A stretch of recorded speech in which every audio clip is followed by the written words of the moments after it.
রাজ্য সরকার ওয়াকফ আইনকে অবশেষে মেনে নিতে তো বাধ্য হলো। কেন্দ্রীয় আইন সবই মেনে নেয়। প্রথমে নাটক শুরু করে এসআইআর মানব না। সবচেয়ে বেশি কারা এসআইআর এ পার্টিসিপেট করছে, বিএলওদের কারা ঘিরে রাখছে, কারা পার্টি অফিসে বিএলওকে জোর করে নিয়ে যাচ্ছে, কারা ফলস স্টেটমেন্টকে ওখানে আপলোড করাতে বাধ্য করছে। এটা বিভাজনের রাজনীতির জন্য সমাজে উত্তেজনা তৈরি করেছে। আজকে যেভাবে ওয়াকফের বিরোধিতা করা হয়েছিল আগুন লাগিয়ে, মুর্শিদাবাদে হিন্দুদের ঘরছাড়া করে, মহেশতলায় সংঘর্ষ করে, এটা অত্যন্ত বিপজ্জনক দিক। আর অনুপ্রবেশ সারা পৃথিবীর ক্ষেত্রে একটা সমস্যা। কানাডা, ইউনাইটেড স্টেটস থেকে শুরু করে পুরো ইউরোপ জুড়ে আজকে তারা অনুপ্রবেশ সমস্যায় ভুগছে। অনুপ্রবেশ হলে কি হয় সেটা মানুষের জানা, তো এটা চলবে। এখন বালির ঘটনাটাকে নিয়ে কি বলবেন, যে ঘটনা ঘটলো? দেখুন, গত 3 বছর ধরে তো তৃণমূলকে মারছে। বালিতে তপন দত্তকে প্রথম তৃণমূল কংগ্রেস খুন করে, আর সেই অভিযুক্তদের মধ্যে অন্যতম হচ্ছে আজকে যে প্রধানের গুলি লেগেছে বাবু মণ্ডল। তো এও চার্জশিটে তারও নাম আছে। তো এগুলোর সঙ্গে কোথাও কোনো রাজনীতি নেই। এটা তৃণমূল বুঝতে পেরেছে সময় আর নেই, নাও আর নেভার, ভাগ করে নাও।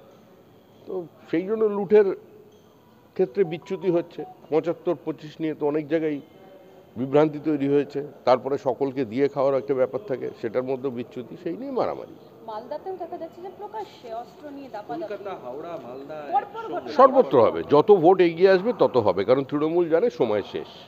2026-এর নির্বাচন তৃণমূলের বিসর্জন।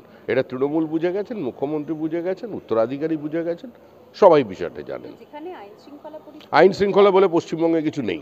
Total absence of law and order. একসঙ্গে 40 জন আইপিএস ডব্লিউপিএস কে চেঞ্জ করা হলো, এসপি বদল করা হলো, অভিষেক বন্দ্যোপাধ্যায়ের ঘনিষ্ঠ অফিসারকে পূর্ব মেদিনীপুরে নিয়ে যাওয়া হলো।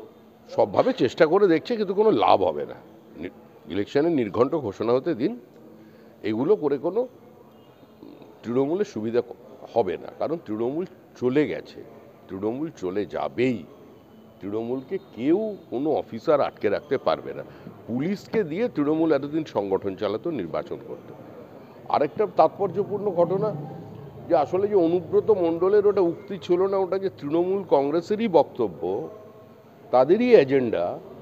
ওখানকার যে অফিসারকে গালিগালাজ করা হয়েছিল, যার পরিবারের লোকজনকে টেনে আনা হয়েছিল, তাকে একটা পানিশমেন্ট পোস্টিংয়ে পাঠিয়ে তাকে শাস্তি দেওয়া হলো, কারণ সে এই অডিওটা সামনে নিয়ে এসেছিল। সেই কারণে কালকে থেকে সিপিএম বাংলা বাঁচাও যাত্রা করছে, আজকে অফিশিয়াল সংও রিলিজ করেছে।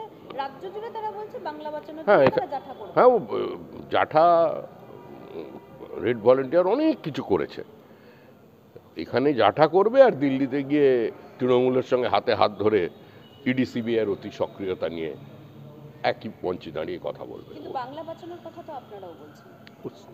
আমরা বাংলা বাঁচানোর কথা বলছি, আর সিপিআইএম বাংলা বাঁচানোর কথা বলছে। মানুষ কোনটাকে নিচ্ছে সেটা তো বারবার মানুষ প্রমাণ করে দিয়েছে।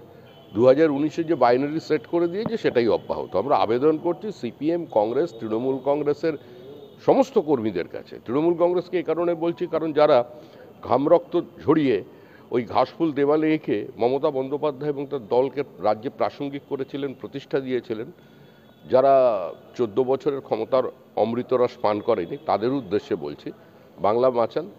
শুধু আপনার স্বার্থে নয়, আপনার পরিবারের স্বার্থে, প্রিয়জনের স্বার্থে, এবং আপনার পুত্রবধূর গর্ভে যে শিশুটি লালিত পালিত হচ্ছে তাকে বাঁচানোর স্বার্থে এবারে তৃণমূলকে সরিয়ে দিন।